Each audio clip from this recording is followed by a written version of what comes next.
Le soleil levant embrasa la campagne, et les verts oliviers de la sainte montagne.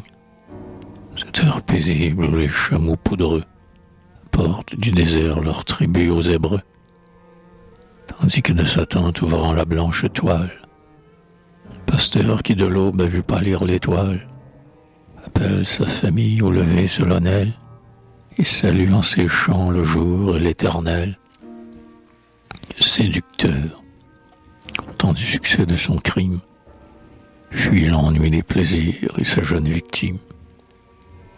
Seule, elle reste assise, et son front sans couleur, du remords qui s'approche a déjà la pâleur. Elle veut retenir cette nuit sa complice, et la première aurore et son premier supplice. Elle vit tout ensemble et la faute et le lieu, s'étonna d'elle-même et douta de son Dieu.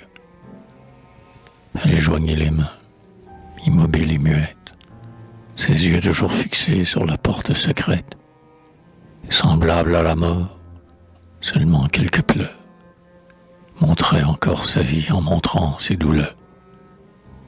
Tel Sodome a vu cette femme imprudente, frappée au jour où Dieu versa la pluie ardente, et, brûlant d'un seul feu deux peuples détestés, éteignit leur palais dans des flots empestés. Elle voulut, bravant la céleste défense, voir une fois encore les lieux de son enfance, ou peut-être, écoutant un cœur ambitieux, surprendre d'un regard le grand secret des cieux. Mais son pied tout à coup, à la fuite inhabile, se fixe. Elle pâlit sous ce ciel immobile, et le juste vieillard, en marchant vers ses gores, n'entendit plus ses pas qu'il écoutait encore. Tel est le front glacé de la juive infidèle. Mais quel est cet enfant qui paraît auprès d'elle?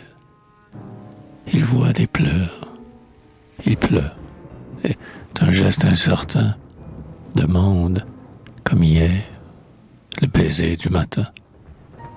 Sur ses pieds chancelants, il s'avance, et timide, sa mère ose enfin presser la joue humide. Qu'un baiser serait doux, elle veut l'essayer, mais l'époux, dans le fils, la revient effrayée.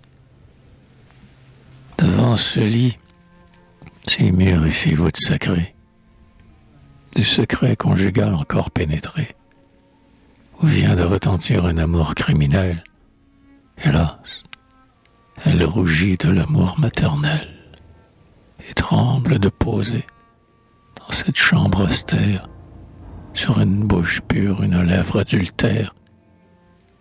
Elle voulut parler, mais les sons de sa voix, sourds et demi-formés, moururent à la fois.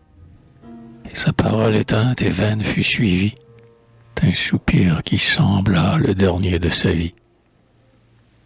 Elle repousse alors son enfant étonné, tant la honte a rempli son cœur désordonné. Elle entr'ouvre le seuil, mais la tombe abattue, telle que de sa base une blanche statue.